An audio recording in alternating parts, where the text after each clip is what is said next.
లోక్సభలో బీజేపీకి సొంతంగా మెజారిటీ లేకపోయినా ఒకే దేశం ఒకే ఎన్నికపై మోదీ ప్రభుత్వం ఏమాత్రం వెనక్కి తగ్గడం లేదు. జమిలీ ఎన్నికలను సాకారం చేసేందుకు పార్లమెంట్లో 3 బిల్లులను ప్రవేశపెట్టాలని సంకల్పించింది. వీటిలో 2 రాజ్యాంగ సవరణ బిల్లులు. మాజీ రాష్ట్రపతి రామ్నాథ్ కోవింద్ సారథ్యంలోని అత్యున్నత స్థాయి కమిటీ చేసిన సిఫార్సులను కేంద్ర మంత్రివర్గం ఇటీవల ఆమోదించింది. ప్రతిపాదిత మొదటి రాజ్యాంగ సవరణ బిల్లు ప్రకారం అపాయింటెడ్ డే ప్రభుత్వం ప్రారంభమయ్యే రోజుకు సంబంధించి 82A అధికారంలో కొత్తగా సబ్ క్లాస్ 1 చేరుస్తారు.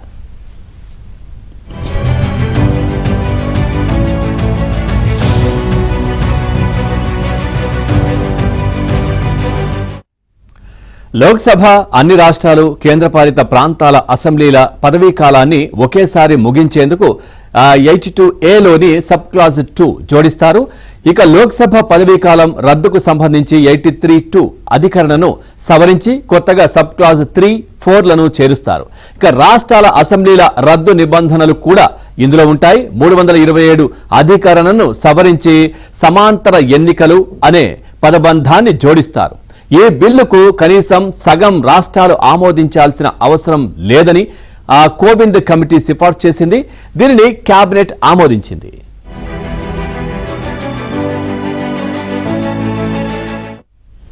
ఇక రెండో రాజ్యాంగ సవరణకు మాత్రం కనీసం సగం రాష్ట్రాల అంగీకారం తప్పనిసరి. ఎందుకంటే ఇది స్థానిక ఎన్నికలకు సంబంధించి పూర్తిగా రాష్ట్ర జాబితాలోని అంశం.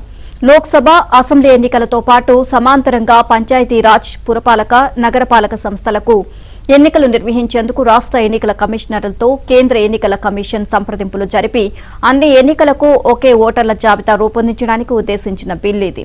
దీని ప్రకారం 324A అధికరణను కొత్తగా చేరుస్తారు.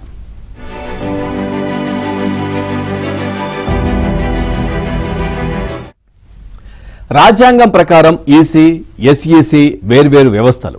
ఈసీ రాష్ట్రపతి, ఉపరాష్ట్రపతి, లోక్సభ, రాజ్యసభ, అసెంబ్లీ, శాసనమండలి ఎన్నికలు నిర్వహిస్తుంది.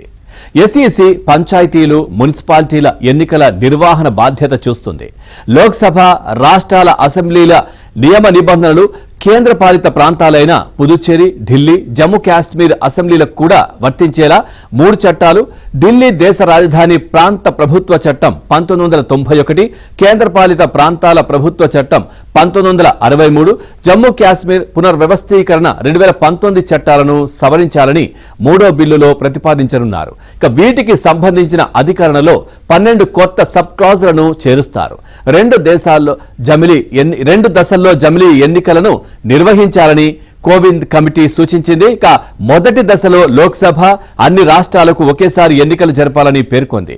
ఇవి జరిగిన 100 రోజుల్లోపు రెండో దశలో స్థానిక సంస్థలకు ఎన్నికలు జరపాలని సిఫార్సు చేసింది.